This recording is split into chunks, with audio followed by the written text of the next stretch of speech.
खबर 9 news channel को subscribe करें और बेल आइकन दबाकर हमारी सभी न्यूज प्राप्त करें।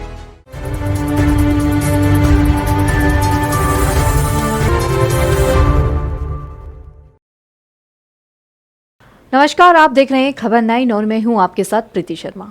बैंक हड़ताल के दूसरे दिन आज मंगलवार को बैंक ऑफ इंडिया रेलवेगंज शाखा के सामने विरोध प्रदर्शन करते हुए United forum of bank unions के स्थानीय संयोजक आर.के. पांडे ने कहा कि सार्वजनिक क्षेत्र की बैंकों की बिक्री सरकार की भारी गलती होगी।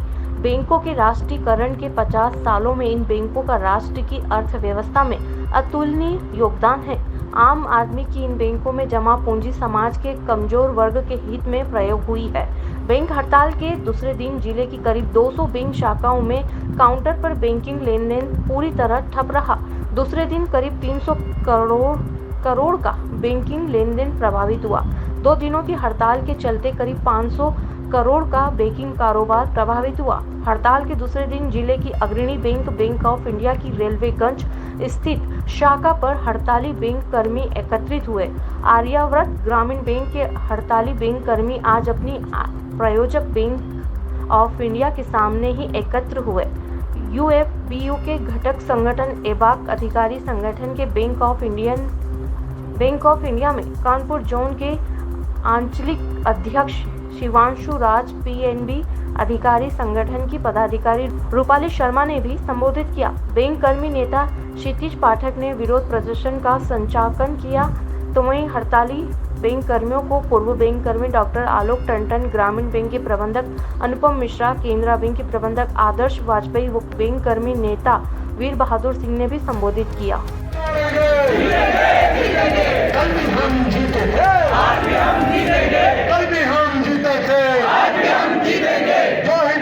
समर्थन के लिए आप जो आज आए, इसके लिए धन्यवाद देना भी उचित नहीं होगा।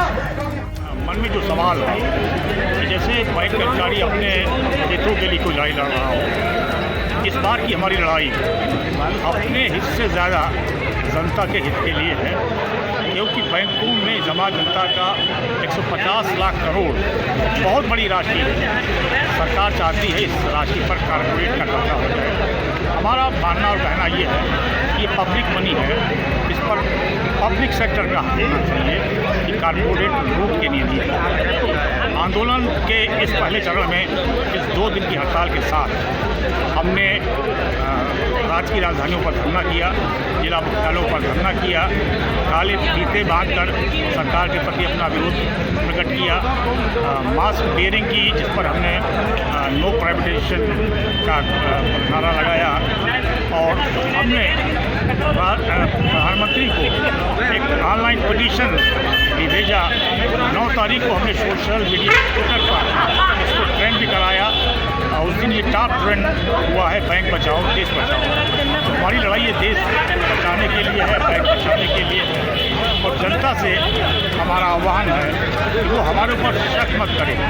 हमारी सेवाओं में कमी हो सकती है, उनकी कुछ शिकायत हो सकती है, लेकिन बैंकों का राष्ट्रीय क्षेत्र में बने रहना उनकी अपने हित में है, उनके धन की सुरक्षा के हित में है। वरना जो सरकार DIGCC के माध्यम से लाई है 5 लाख तक का पैसा आपको वापस मिलेगा। अगर बैंक डूब जाएगी तो बैंक को बेचता, बैंकें फेल होंगी निश्चित तौर पर। तो प्राइवेट सेक्टर बैंकों का इतिहास रहा है फेल होने का, उनका धन डूबेगा। इस लड़ाई में हमारे वो भागीदार हैं। धन्यवाद सर। ये मैसेज देना चाहता हूँ, सरकार तक ये कहना चाहता हूँ कि निजीकरण का विरोध के लिए हम सब लोग खड़े हैं एक साथ। और ये जो हमारा धन है बैंकों में जो रखा है वो किसी के सरकार का नहीं है, वो आम जनता का धन है। और उसमें हमें पूर्णतः हमको ये आपको संदेश देना है कि ये सही हित में यूज हो, इसका ना कि निजीकरण हो। जो जैसे कि जीरो बैलेंस हम लोग खाता खोले थे, वो आज की डेट में कोई भी प्राइवेट बैंक खाता नहीं खोलता है, वो सिर्फ 5,000 या 10,000 से खोलते हैं। आप ये हमें जवाब दें कि इसका क्या होगा। जो लोग जीरो बैलेंस से खाता खोलते हैं, सब गरीब लोग हैं, गरीब किसान लोग हैं, उनका क्या होगा। मेरा बस आपसे यही है, मैं उस तरफ से निवेदन करता हूँ हमारा सहयोग करें और एकजुट होकर। आज हम लोग सब लोग इकट्ठे हुए, बैंक कर्मी इकट्ठे हुए बैंक ऑफ इंडिया मुख्य शाखा के सामने, क्योंकि सरकार ने एक निर्णय लिया बजट सत्र में कि निजी का सार्वजनिक क्षेत्र के बैंकों को बिक्री करने का। अभी बताना चाहें कि 130 करोड़ जनता का पैसा जो है 1,50,000 करोड़ का सार्वजनिक क्षेत्र की बैंकों में जमा है। ये पैसा आम जनता का, ये कॉर्पोरेट्स का पैसा नहीं है। ये आम जनता ने खून पसीने की कमाई से इकट्ठा किया हुआ है। ये बैंक कर्मचारी का भी पैसा है, ये हमारे परिवार का भी पैसा है, आम जनता का भी पैसा है जो सार्वजनिक क्षेत्र की बैंकों में जमा है। इनको लूटने का काम कॉर्पोरेट ने किया है और साथ ही सरकार बनी है। आज सरकार ने निर्णय लिया है कि उन्हीं कॉर्पोरेट साथियों को सार्वजनिक क्षेत्र के बैंकों का पैसा और बैंकों को देने का काम करने जा रही है सरकार, और जिसमें सरकार की कोई नीति स्पष्ट नहीं है। हमने सरकार के साथ हमेशा कंधे से कंधा मिला के कार्य करने का काम किया है। जब प्रधानमंत्री टीवी चैनल पर बोलते हैं 8 बजे कि हर रात 12 बजे से नोट बंद हो जाएंगे, तो उसके साथ कंधे से कंधा मिला के बैंक कर्मचारियों ने ही कार्य किया और देश की जनता ने ही कंधे से कंधा मिलाकर भारत का प्रजातंत्र बनाए रखने का कार्य किया। लेकिन जब सरकार ही हठधर्मिता पर आ जाएगी और जनता के पैसे को, उनकी गाड़ी कमाई को ही बेचने का कार्य करेगी, तो ये जनता, आम जनता और बैंक कर्मचारी साथ मिलकर खड़े होंगे और सरकार के विरुद्ध ऐसी जोरदार आवाज़ लगाएंगे जिससे सरकार को सुनना ही पड़ेगा, मजबूर होना पड़ेगा, क्योंकि सरकार जनता के लिए है, जनता के द्वारा है और जनता के लिए है। इसलिए हम सबको ये सुनिश्चित करना पड़ेगा जनता के बीच में कि ये जो लड़ाई बैंक कर्मचारी लड़ रहे हैं ये आम जनता के लिए है, क्योंकि बैंक कर्मचारी भी जनता के बीच में से आए हैं और सरकार को जो उन्होंने चुना है, सरकार को ये बताने का भी कार्य करेंगे कि आप वो काम ठीक नहीं कर रहे हैं, और इसलिए हम सब लोग यहाँ एकत्रित हुए। देश की बैंकों को बचाने के लिए जो हमारी सरकार है वो हमारे देश की बैंकों को बेच रही है, जो कि देश की जनता के लिए बहुत ही नुकसानदायक है। ये हमारे जो बैंक है हमारे देश के, इसमें हमारी जनता का पैसा जो है वो सुरक्षित है। लेकिन जब ये निजीकरण हो जाएगा, बैंकों को सरकार बेच देगी, तो ये पैसा सुरक्षित नहीं रहेगा।